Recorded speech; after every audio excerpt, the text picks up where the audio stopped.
bindoon na ko ne Sonko fait partie de la race des derniers intellectuels dont l'Afrique a besoin loolu moom yow yaa ko bind. parce que fi mu nekk les 54 Afriques certainement ne refuseraient pas qu'il y ait dans toutes les Afriques citées 54 yëpp mu am un Ousmane Sonko pour prendre en charge toutes les questions qui sont non plus des occupations d'intellectuels mais des préoccupations populaires.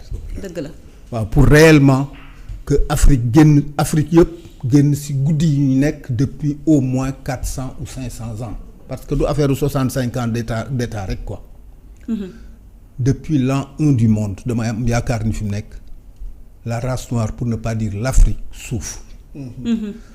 Àddina di dox ba ñu toll 3e millénaire. Amul benn pays africain bu war a rejeter lu mel na Ousmane Sonko am fa. Et c'est tellement vrai que les symboles vont très fort moo di fi nekk au niveau du Pastef Sénégal ils l'ont compris. C'est pas pour rien qu'il y a des dérivations de Pastef Congo ak Pastef Cameroun. dëgg la pour dire que ni quelque part et c'est le côté non pas seulement d'intellectuel ou de guerrier urbain de Ousmane Sonko mais terroriste intellectuel. Terroriste parce que intellectuel. Il a contribué à éveiller énormément d'esprits qui dormaient et de conscience qui étaient en arrêt. moom moo ñëw nekk le terroriste. Non, c'est son côté terroriste. Ouais. Il arrive véritablement que je ne parle pas de romantisme intellectuel, mais de terrorisme intellectuel. C'est-à-dire qu'à force da ngeen di baax loolu la Ousmane Sonko impose. À force da ngeen fi jóge parce que nous avons besoin de ceci, besoin de cela. Et à la limite, il a besoin de choses qui sont de l'ordre de l'humain, des choses normales pour montrer que ni nit nga te tu as envie effectivement de sentir que ni nit nga. Pour revenir nag au palais et à ceux-là qui sont les émissaires qui vont aux médias pour parler. dëgg la man dama yaakaar ni fi nekk ku ci jóg sa kër di ñëw palais le temps de faire ta maison pour arriver au palais et à ton bureau tu te dis que ni qu'est-ce que je peux faire tey jii pour mériter la posture bi mu président de la République installé. lu tax loolu. Non ils sortent ku ci nekk di expliquer wu di justifier l'injustifiable.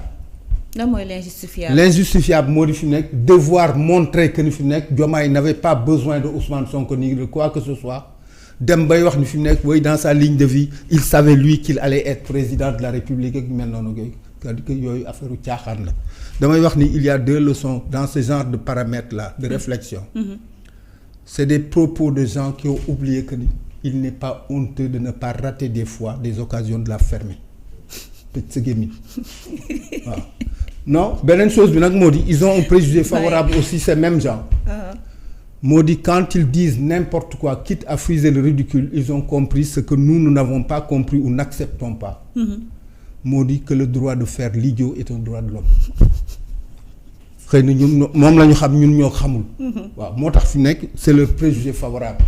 Parce que dafa am yoo xam ni lu ni fàng kenn du ko jeex. dëgg la et Sénégalais ils n'ont pas besoin de dessin. Parce que Ousmane Sonko demalu leen fenn mais dafa teg seen loxo ak loo xam ni seen xol seen xel seen xalaat seen nopp mën na ko nangu. Et mu nekk quelque part aussi quelqu'un sur 10 ans.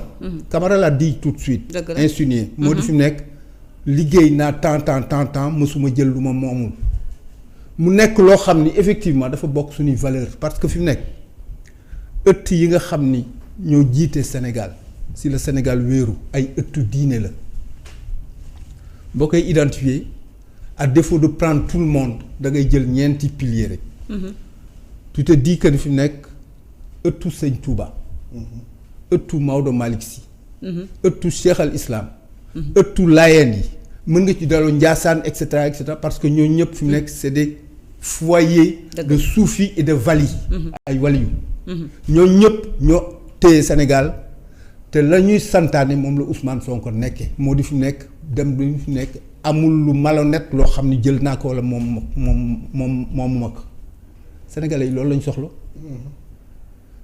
beneen côté bi nga xam ni aussi kenn mënu leen fëkk moo di fi nekk tu sors du côté culturel léegi yàlla côté coutumier suñuy aada suñuy cosaan.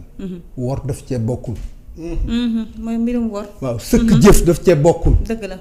ñàkk wóolare daf ci bokkul et les Sénégalais ont compris ça même xale yu ndaw yi pour dire que ni fi nekk ñooñu ñoo war a yore dans 25 ans le Sénégal et à la limite ils sont pas prêts effectivement à retourner aux mauvais fondamentaux qui ont existé sur 65 ans sur 64 ans.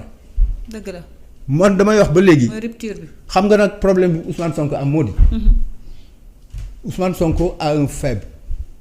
La faiblesse de Ousmane Sonko moo di. mooy lan. il porte énormément d'affection à Diomaye.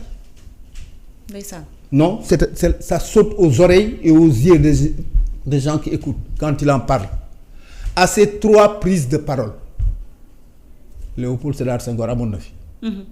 Grand Théâtre amoon na fi. dëgg la. Passy am na fi. et même bu la neexee nga dolli.